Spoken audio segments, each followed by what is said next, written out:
All right, good morning, everybody. It looks like we are on, we are alive, and we are recording. I love it when that happens. So, welcome to Mind Body Anatomy Club, the preview challenge your knowledge of anatomy. We are going to have a super good time today talking about the structure of the knee and why you care about that. So, anybody with knee pain, you may be thinking, all right, what does it matter whether or not I know how the knee is put together? Well, it matters because when you understand what you're working with, it is ever so much easier to work correctly with it. Let's start having some fun with this. Ready? All right. Let us go on. Oh, by the way, I'm Lissa Mahalik. I am a registered somatic movement therapist and educator.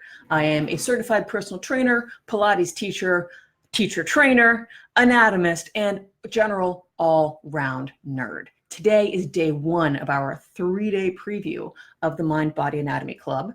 So we're challenging our knowledge of anatomy, getting that on and moving. This is a cool new project that you can be part of and go so much deeper into anatomy every month. It's a different face group from this one. I've put in just solidly indexed, organized anatomy information centered around each month's theme. First, we had shoulder range of motion. We had lower back pain. This month, as you may have guessed, is knees.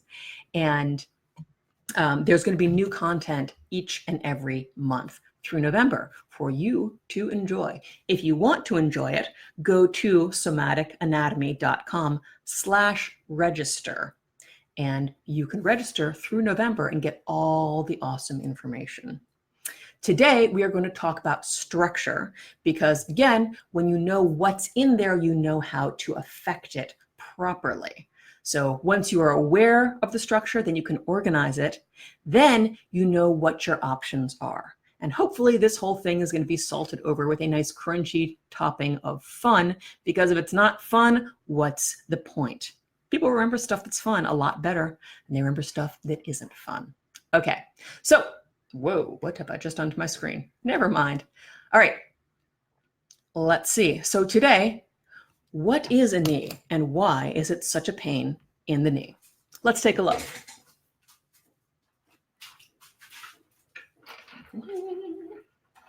Let's see. You can see somewhat here. I'm going to bring Boney over and use my mad camera skills to bring him over here. Let's see. Oh, the joys of cameras. All right, here we go. So this is a vaguely decent view of Boney's knee. Arm out of the way. So this is more or less a knee joint. You can see the ligaments on here. Boney's having a bad day for ligaments. We're going to talk much more about that. I'm going to take these guys off. We're going to talk a lot more about the ligaments in the Mind Body Anatomy Club. But for now, we're just going to talk about the joint motions. So this is a pretty half-assed approximation of the actual knee joint, but you can see the bones and the shapes. So here is the femur bone. The hip bone starts at your hip joint, comes out to the greater trochanter, right here, runs all the way down.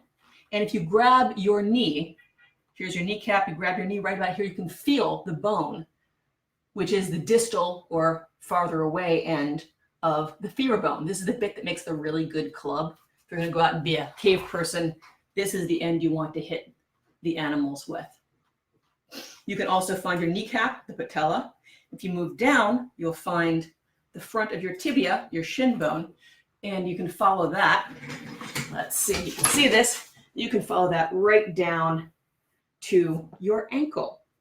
Along the side is this other bone, the fibula, but the fibula actually is not part of the knee joint for the purposes of this class, which is kind of interesting. So for the most part, the knee is a hinge. It hinges back and forth. Cool, right? Super awesome, except that it can also rotate. Now, we can't rotate like Boney can, but if you will follow along in your anatomy book And I'm assuming that every single person watching this has a body. And if you don't have a body, I really want to find out how you're connecting to the internet being disembodied. That's just a thing. But if you have a body, you have an anatomy book with you, and nobody can ever take it away from you. It is not cheating to work with it. It is awesome.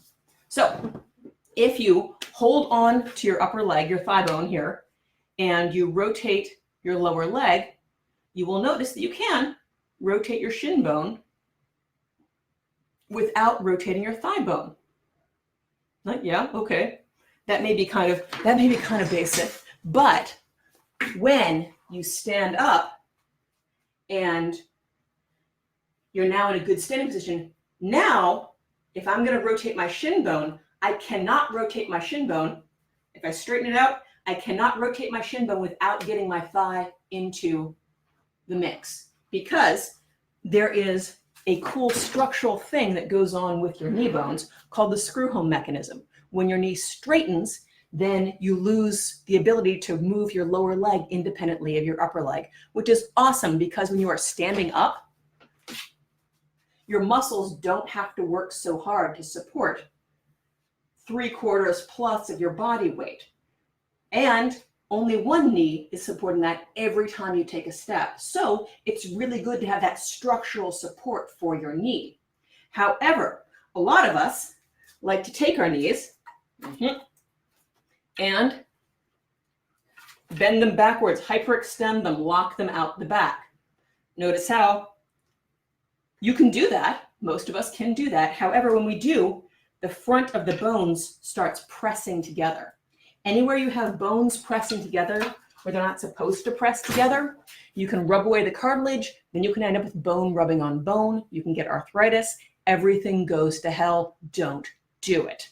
So when I'm talking about the knee mechanisms, a lot of people say lock your knees, and they will mean hyperextend your knees, throw your knee joint back as far as you can. You don't have to. If you balance your knee joint correctly, your knee will lock into the screw home mechanism without locking into a hyperextended position. Keep that in mind, because that is super important for the health of your knees. So since it's not really a true hinge joint, every time you rotate your lower leg off your upper leg and put pressure on it, you are going to start putting weird pressures on your knees. Again, cartilage rubs on cartilage, cartilage rubs away, bone rubs on bone, all hell breaks loose. Don't do it. Now, it's not just the bones that keep the knees in place. We have muscles, yes, and muscles help to organize or disorganize the knee joint. Once again, my lovely assistant, Napoleon Bony Parts.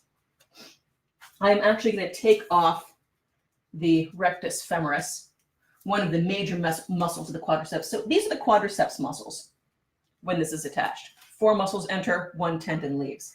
They come down to the patellar tendon, cross the kneecap, and land onto the tibia. The important ones that I want to point out to you today are this dark green and this bright green. So the vastus lateralis obliquus, the big muscle on the lateral side that has slanty fibers, and the vastus medialis obliquus, the big muscle on the medial side that has slanty fibers. Latin, yeah. So you can see the two of these kind of come in and they help to position the kneecap. If your kneecap pulls to one side or the other when you bend and straighten, mine tends to kilt a little off that way, then I know that this muscle could use more strengthening. And I can pay attention to that to make sure that my knee is tracking, my patella is tracking correctly when it is, every time my knee bends. My patella is not tracking correctly, again, then we have pressures that should not be happening. Eventually we'll have bone on bone, and then all hell breaks loose.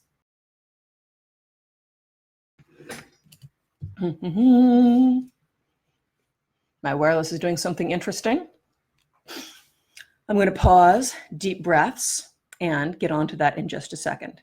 I'm going to assume that it's actually going to sort itself back out, and I'm going to keep talking. So The quadriceps balance the way the kneecap tracks over the joint. Most people with knee pain have a weak vastus medialis. That's the dark green muscle on the inside. So when you strengthen that, you take yourself out of the population that is likely to have knee pain, which is kind of an interesting way to look at it. I enjoy that.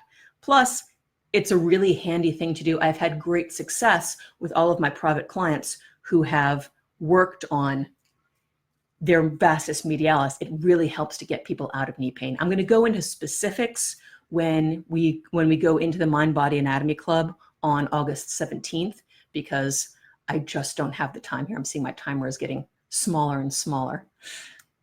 So I want to be sure that we get through everything we've got to do today, because there are so many things. So when we're talking about, again, when we're talking about the quadriceps, the vastus medialis and the vastus lateralis help stabilize from side to side. The quadriceps and the hamstrings help to stabilize from front and back. And that's kind of an interesting thing, because when your quadriceps are overworking or your hamstrings are overworking, then that can cause, again, an imbalance in the knee joint, because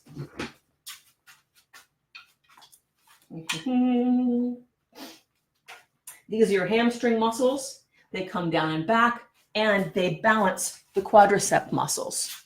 So the front and the back of the knee joint are controlled by these muscles. Even more interesting, good, you can still see this in the image. What you will notice is that this purple muscle down here, that's the gastrocnemius, the belly muscle of the lower leg.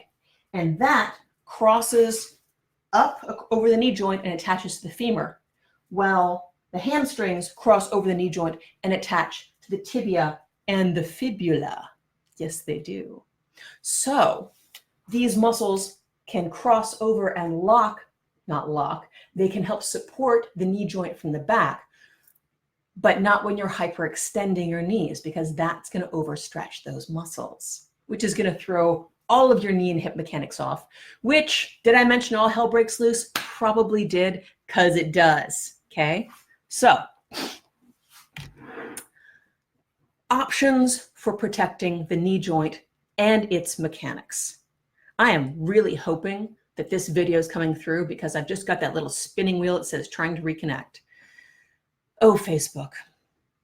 I'm going to trust that this is going to work, and I'm going to keep talking, because this is the important part. So when we are talking about alignment, when we're talking about options for protecting the knee joint, first off is bony alignment. When you align the knee and the foot so that you're not, if the knee's pointing one way and the foot's pointing the other way, and you're putting pressure on that knee joint, you are putting pressure on places in the knee that have not evolved to take pressure, which means rub, rub, rub, rub, rub, bone, bone, bone, bone, bone, and cartilage goes away, which then we have bone rubbing on bone. Ouch. I see a couple of you guys are joining me. Can you let me know if you can actually see me right now? Because all I've got is a little spinning wheel that says trying to reconnect. Since I can see you guys, I'm assuming you can see me, but taking this entirely on faith right now. So again, if your knees and your toes are pointing the same direction, if you've got enough hip range of motion, then you can protect your knees and keep them safe. If you balance the muscle groups in front and in back, if you balance the muscles from side to side, if you balance the muscles on the top and the bottom, you will help protect the knee. And don't hyperextend your knees. The two bones come down, they match, that's great. If they start going too far, if they start popping backwards too far, I don't care if you can do it, don't do it. All right? So if you want even more details on practical applications, I'm going to go through some exercises and specifics on how to balance those muscles in Mind Body Anatomy Club on the 17th of August. So go to somaticanatomy.com right here. somaticanatomy.com/register and join the Mind Body Anatomy Club, because that is where you're not only going to get access to the live broadcast plus the live commentary, which, if I do say so myself, is fairly hilarious. You're also going to get the next 3 months of content, which, as you might have figured out, is kind of important. We're going to have the We're going to talk about the hips, we're going to talk about the feet, and we're going to have one special surprise coming up that we are even now voting on in the Mind Body Anatomy Club. So you'll get access to previous classes. They're already in there. You'll get the replays of every class to rewatch as long as you like. And the best thing about being in the group, you can ask any questions you want and get them answered. So somaticanatomy.com/register. Join in. It's going to be super fun. I will see you guys tomorrow at 11 a.m. Eastern Standard Time right here. And hopefully my Wi-Fi will work and be visible, and you guys will be able to see all the stuff that I am doing. Enjoy your anatomy, and I will see you guys later.